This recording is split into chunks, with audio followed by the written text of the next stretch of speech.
नमस्कार शेतकरी मित्रांनो, कष्टाची शेती या यूट्यूब चॅनलवर आपलं स्वागत आहे.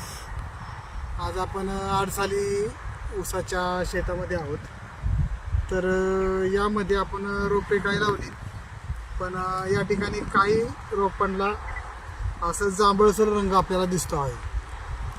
तर हा जांभळा रंग म्हणजे त्याच्यामध्ये फॉस्फरसची कमी, की दुसरं पिकाला आपल्या काय झालं नाही, त्याच्यामध्ये फॉस्फरसची कमी आहे शेतामध्ये.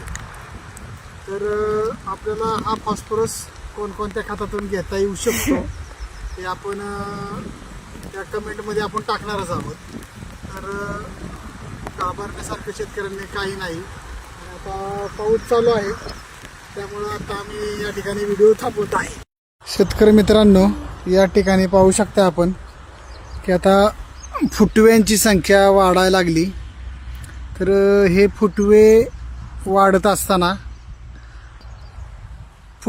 असताना त्याला नत्राची मात्रा पिकाला देणं गरजेचं असतं. म्हणजे युरिया हे नत्र किंवा अमोनियम सल्फेट, तर या माध्यमातून आपण ऊसाला दिलं तर अजून चांगल्या प्रकारचे फुटवे आपल्याला पाहायला मिळतील. तर ही 4.5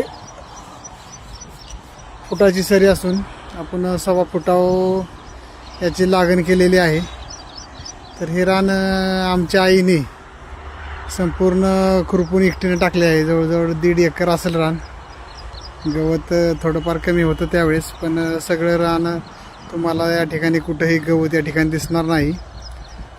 तर अशा प्रकारे ही 4.5 बाय 1.5 सरीवरचं आहे. आणि याची ग्रोथ ऊसाच्या रोपांची ग्रोथ व्हायला लागलेली आहे. आणि याच्या 2 आळवण्या आपण पूर्ण केलेल्या आहेत. आणि बाकीच्या ऊसाची खुरपान सध्या चालू आहे.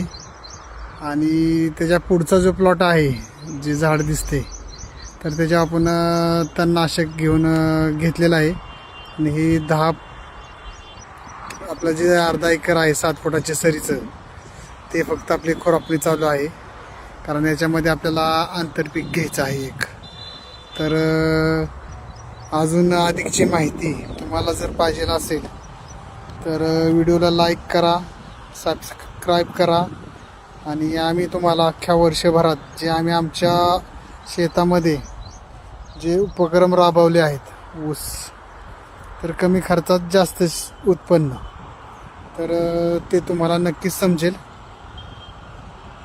धन्यवाद.